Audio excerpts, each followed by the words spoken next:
What if playing the harp felt easier, the way you thought it would be, not because you practiced more, but because you finally understood what was getting in your way?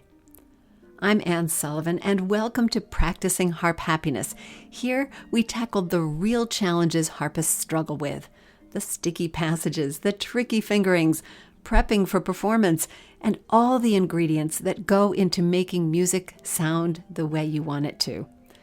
I've studied with world-class harpists, taught at a top conservatory for 20 years, and I love playing the harp.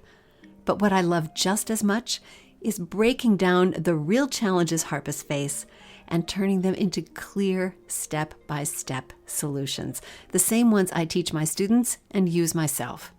So if you're ready to play the music you love with more confidence, clarity, and joy, you're in the right place. So let's get started. Welcome to the show. We're talking about your desert island pieces today.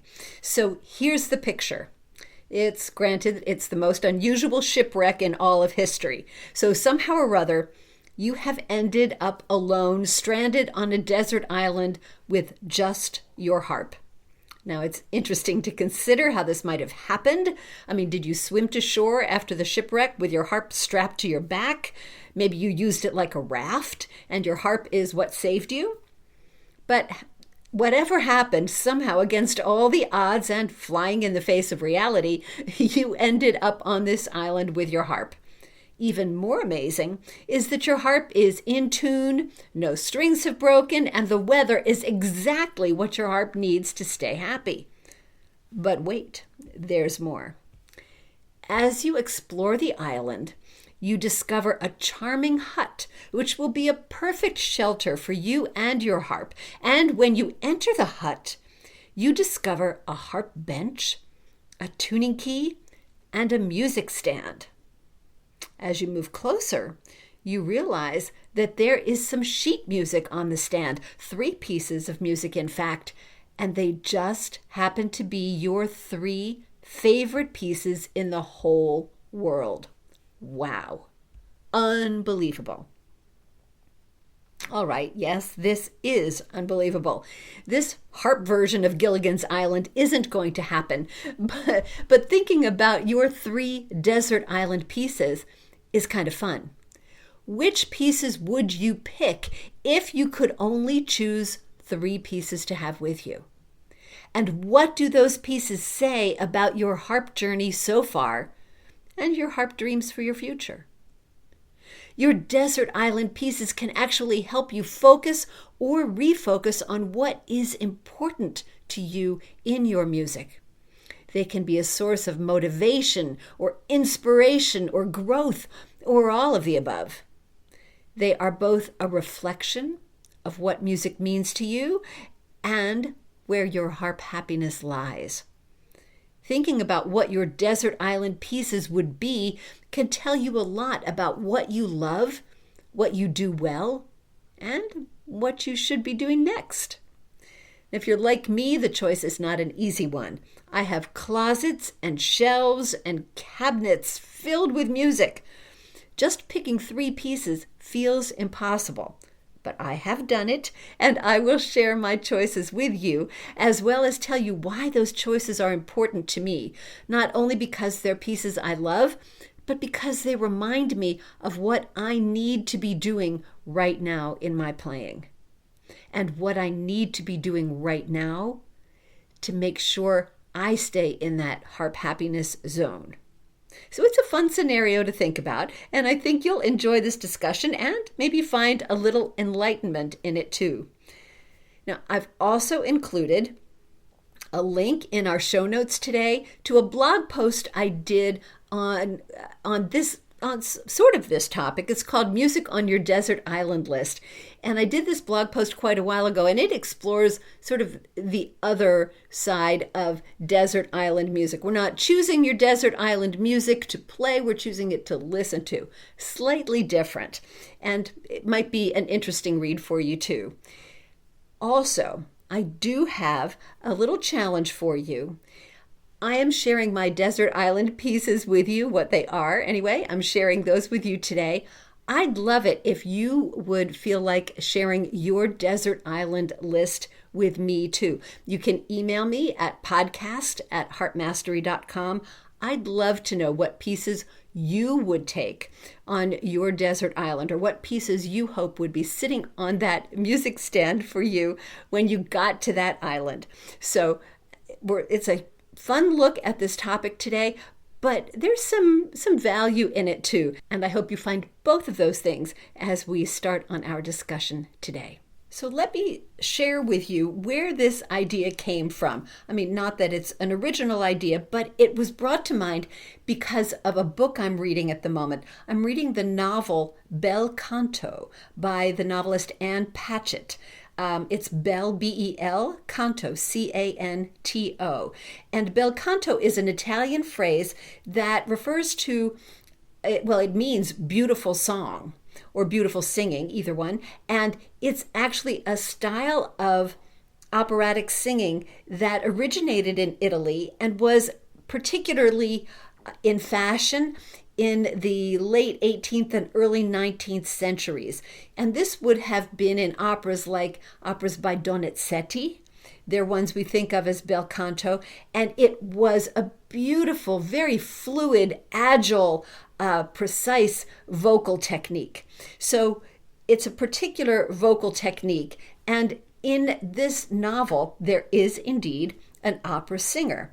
Without giving too much of the plot away, I can tell you that this opera singer is involved in a hostage-taking event. She's come to sing a concert in a private home, and the concert is invaded by these sort of paramilitary types, and the hostage-taking attempt goes sideways in very strange ways, and I won't tell you about that part. But as this goes on and as the kidnapping goes on for weeks, the opera singer finally requests some music so that she can sing. She's gone a couple weeks without singing and she knows she can't go any longer, and she requests some music, and she's able to get a whole box of music delivered and brought into the place where they're being held. So that just sort of got me thinking, if I were in a situation like that, which I can't imagine, but if I were, would there be special pieces that I would request? I mean, in this book, she just gets a whole box of music and she, all of it is stuff she wants to sing. Okay, that's great. But I was thinking, would there be special pieces that I would want to play, special music I would want to have with me? And so that's kind of what got me thinking about this and got me back on the desert island kick. So now that you know where this came from, let's talk about desert island pieces. I mean, what for us harpists, for our discussion today anyway, would constitute a desert island piece? Granted, in my funny little scenario, there is a case for memorized music, right? If you end up on that desert island, how nice to think you have music you know and you're not relying on those 3 pieces of sheet music. However, memorization is not what I'm talking about here. Granted, in that situation, it would definitely widen your options, but let's figure out what a desert island piece would be. I mean, if you have to choose 3, you have to know how to choose, right? So I think it doesn't necessarily have to be a favorite piece. I mean, one of my favorite pieces is the Ravel Introduction and Allegro. I love to play it, but it's not a harp solo. I need 6 other players to play it, and I think I would feel very frustrated just playing the harp part because I like the whole thing altogether, and that doesn't fit my little desert island scenario. So if I could pull 6 other people onto my desert island with me, that would be great. And I could play that all day long. However, I don't have them. So I need to probably pick a solo. So even though the Ravel is a favorite piece of mine, it has to be off my desert island list today. I think as you're thinking about your desert island pieces, it has to be something that you won't get tired of playing. You could play it and play it and play it, and it will still give you joy. I realize there's a time limit for everything, but you know what I mean, right? You're just not going to get tired of playing it. You love it. At the same time, I think it has to be a piece that you won't get tired of practicing. This is really important for me. I need a challenge. I can't just pick pieces that I can play very easily. I want pieces that I can dig into and work with and find more interest in, not just technically, but musically. So I need things that are a little bit more complex. So I need something that I won't get tired of practicing, and that might be important to you too. Again, realizing we're talking about a fictional possibility here, your desert island piece doesn't have to be a piece you've finished. It doesn't have to be a piece that you play well. It could even be a dream piece, one you haven't played but would like to play. After all, maybe you'll be stuck on that desert island so long you could learn it. So, it doesn't have to be a piece that's in your fingers right now. So spend just a moment and think about what those pieces would be. Something that you love, you're not going to get tired of playing it. Something, especially if you're like me, that you won't get tired of practicing, that has enough of a challenge that you're going to look forward to working on it every day. And as I said, it doesn't have to be a piece you even already know. It can be a dream piece. So if you know them, jot them down. And it's okay if you jot down more than 3. If you've got a list of 10, that's all right. We'll talk about how to narrow down that list in just a moment. Well, now that you have your list, or maybe at least a couple things to start your list with, what do you notice about your choices? What genre did you choose from? Are they all the same? Are they all classical pieces or folk pieces or religious pieces, jazz pieces? What did you choose? Are they all the same composer? Are they all from the same time period or the same nationality or the same mood or the same tempo or the same atmosphere? Or are they all different? I mean, maybe you've picked some things that are French classical music and Irish folk music and maybe something or other else. I mean, you might have picked a lot of different kinds of things, and that's great. But maybe you've picked things that are all the same, and that's good too. Just notice, there's no judgment here. Just sort of think about it, because whatever you chose, those are the pieces that you love to play. That's the kind of music or the kinds of music that you like. So think about those things that you noticed, and using those factors, you can actually expand your list. And you can think about, well, all right, I like pieces from the Renaissance. So maybe I can think of some other Renaissance pieces that I've played before or haven't played or want to play. Or maybe there's more folk music that I just wasn't thinking of. And you might be able to expand your list that way. Notice I'm still not talking about cutting down your list, but we'll do that in a second. But this is a way to help you think about other pieces that fit the qualities of pieces that you like. And you might want to include these on your desert island list, or you might not. Now, for me, I can tell you that for 2 of my 3 choices, I definitely chose by composer. Definitely. I knew that I wanted music by this composer and by this composer. And then I just picked pieces from there. Not so much for the 3rd piece, but for 2 of them, I absolutely did. And you might feel the same way, or you might not. That's fine. But I'm assuming that you might have a lot of choices. You might be thinking, well, I don't know, I could do this or this. I've got, I don't have 3 desert island pieces, I have 30 on my list.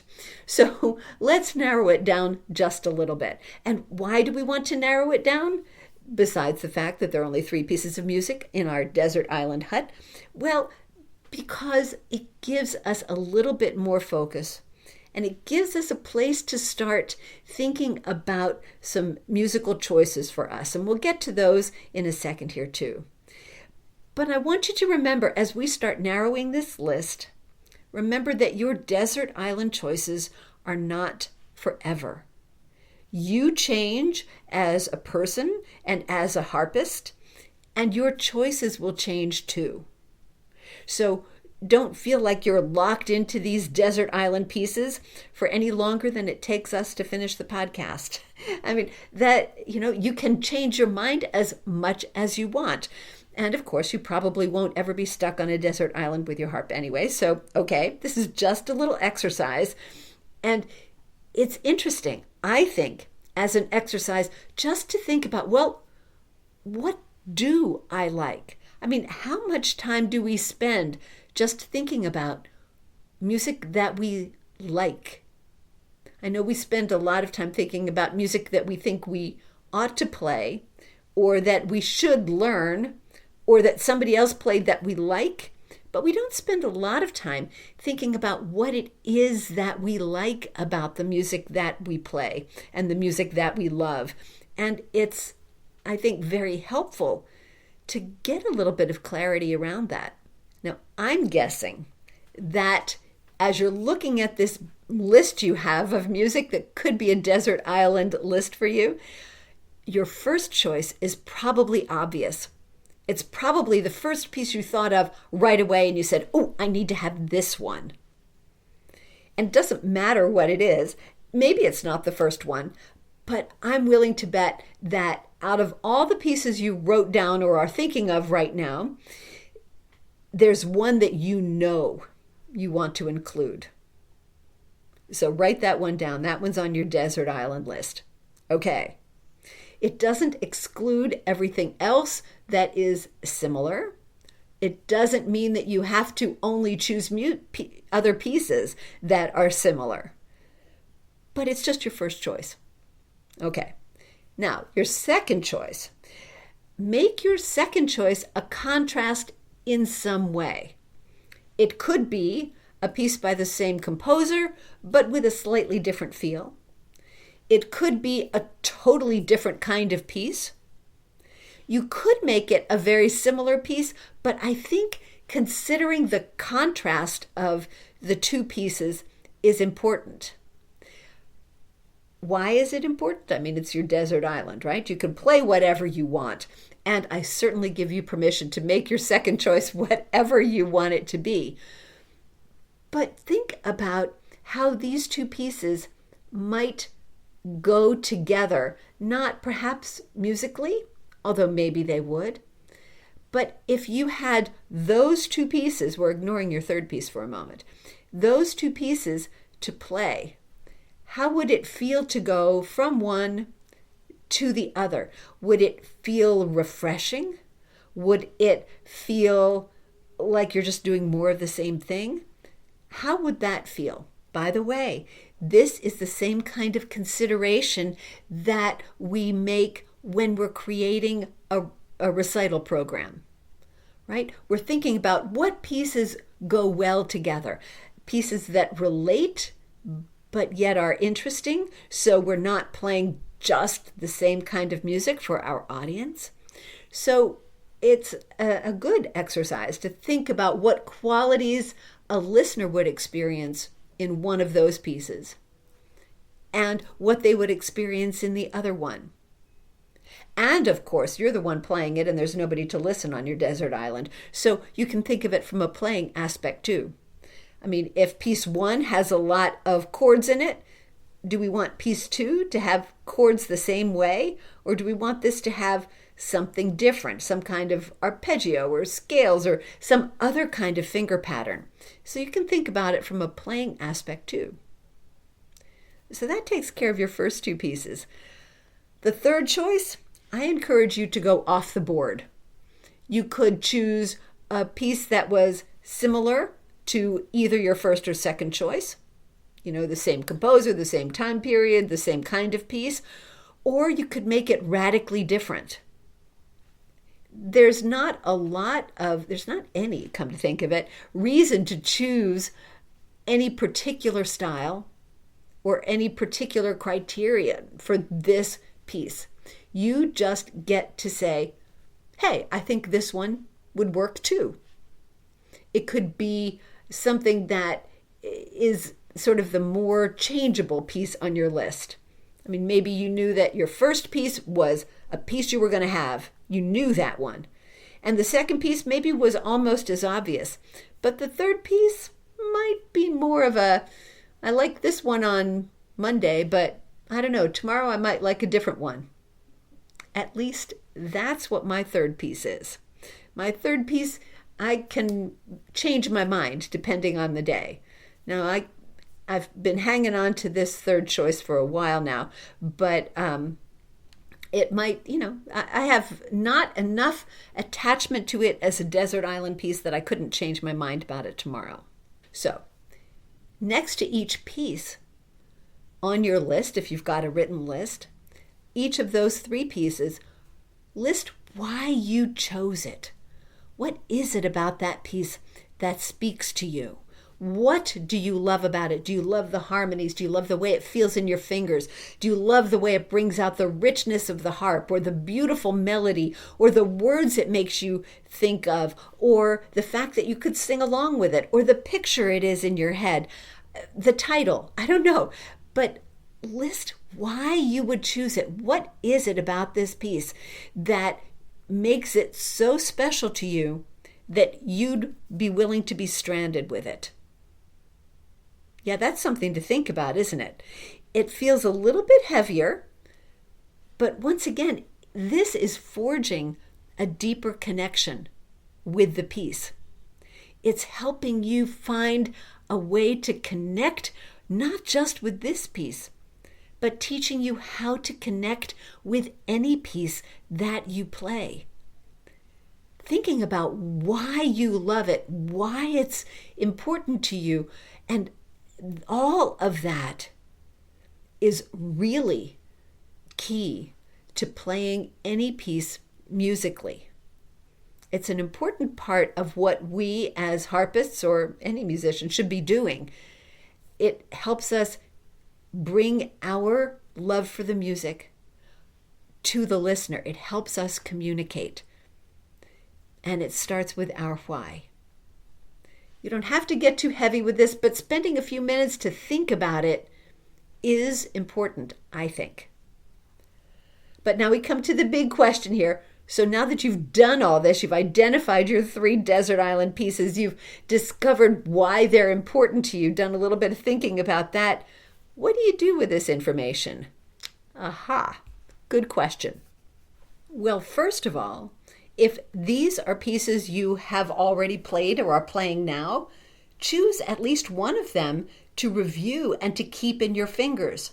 You love this piece. You should be playing it all the time. This is one of your pieces.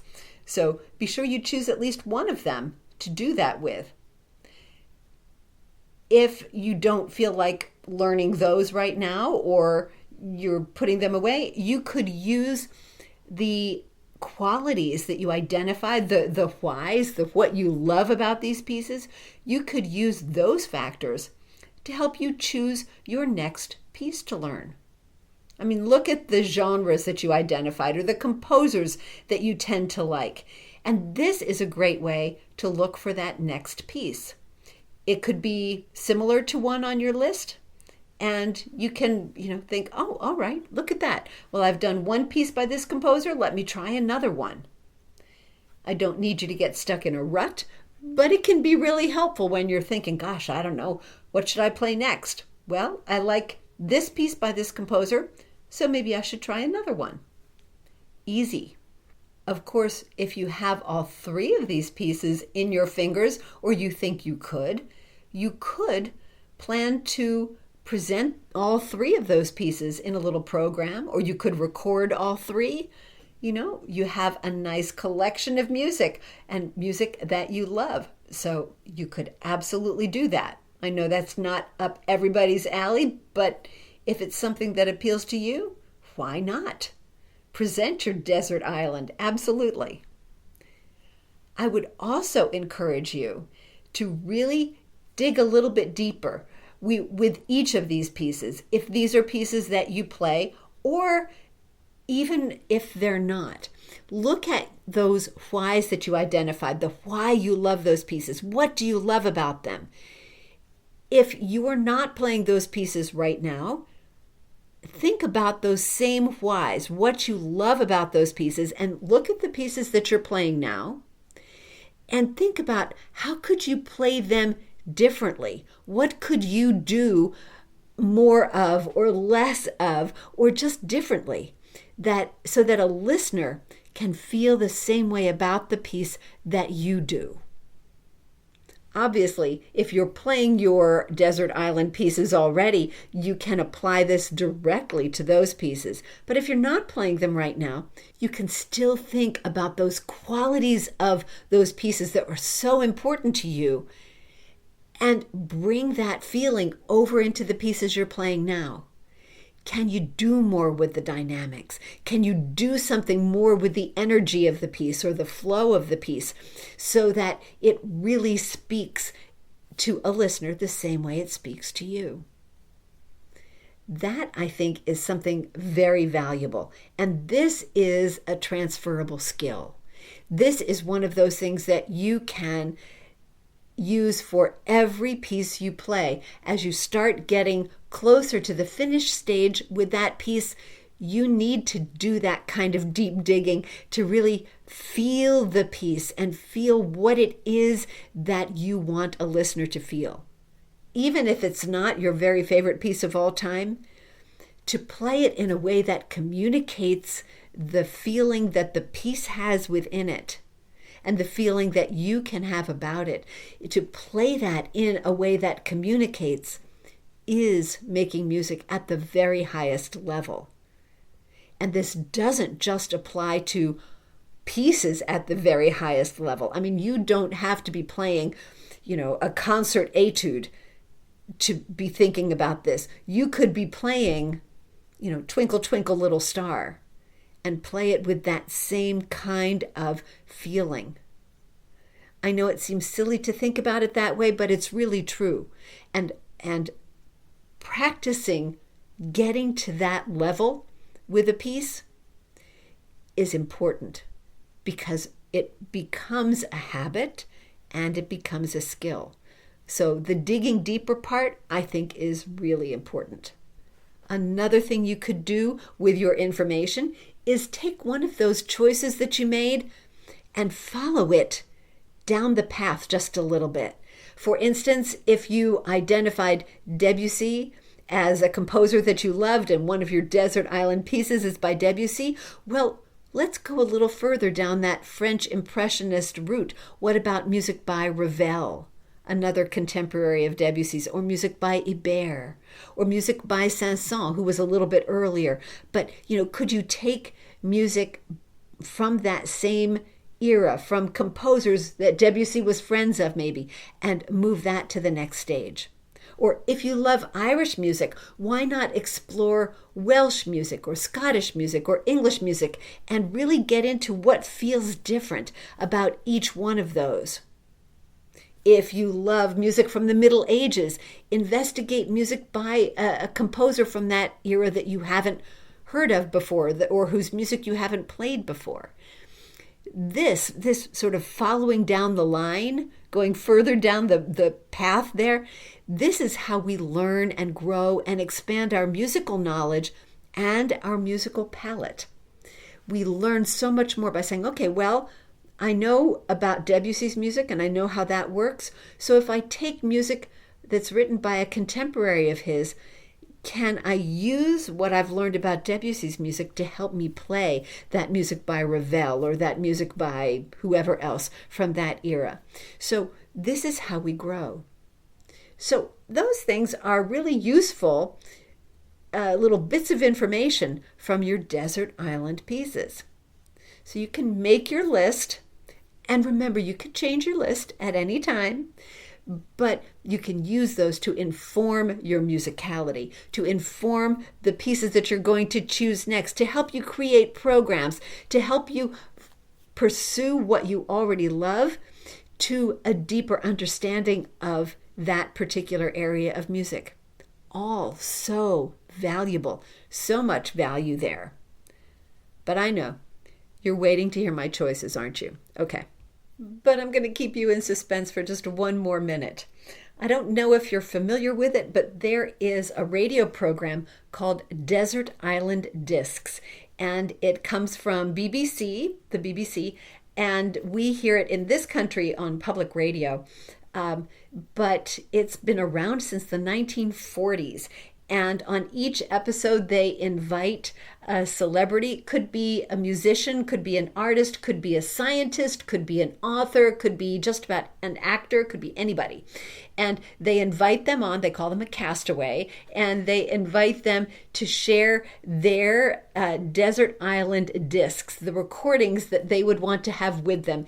And they do some other fun things like, okay, what luxury item would you like to have? It's kind of a fun show, and it's always interesting to hear what these celebrities would pick. What I wanted to share with you right now was that over the years, counting in this list, this list covers the years from 1942 to 2011, and these are the 8 most requested artists. So these are actually composers whose works were the most requested over that period of a long time, right? 1942 to 2011.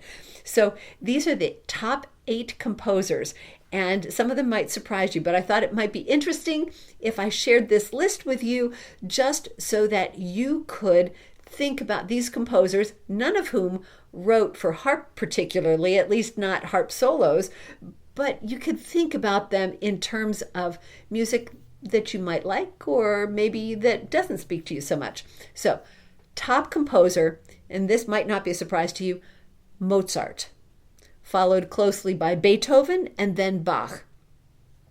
Number 4, Franz Schubert. Number 5, Giuseppe Verdi, an opera composer, Verdi.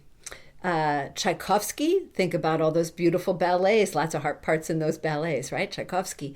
Number 7, remember this program comes from the BBC, so it's coming from Britain, and the 7th composer is an English one, Sir Edward Elgar. The piece you probably know of his is Pomp and Circumstance, the Graduation March. But Elgar wrote some wonderful music besides that. Anyway, so he's on this list. And number 8, their top 8 so this is 8 of 8, is Giacomo Puccini. So another Italian opera composer. So I just thought that might be interesting to share this historic list of, hundreds of episodes that they have done of this show. Those are the top 8 composers who have been requested by their castaways. So just something fun there. But my choices for my 3 desert island pieces. I told you that my first 2 I was choosing by composer. And I knew that I wanted a piece by Bach, and I knew that I wanted a piece by Salzedo. So for my Bach piece, I chose Dewey Owen's transcription of the Bach Chaconne, which is from one of the violin partitas or sonatas, I forget which one. Anyway, the Bach Chaconne. It's a complex piece. It's got a lot of notes. It would keep me busy for a very long time, and I just adore it. I love the way Bach puts all these puzzle pieces together. I love the order in his music. I love the beauty in his music, and that would definitely be a desert island piece for me. So the Bach Chaconne. I sort of went through a bunch of Salzedo pieces in my head, and I ended up choosing Scintillation. I love Scintillation.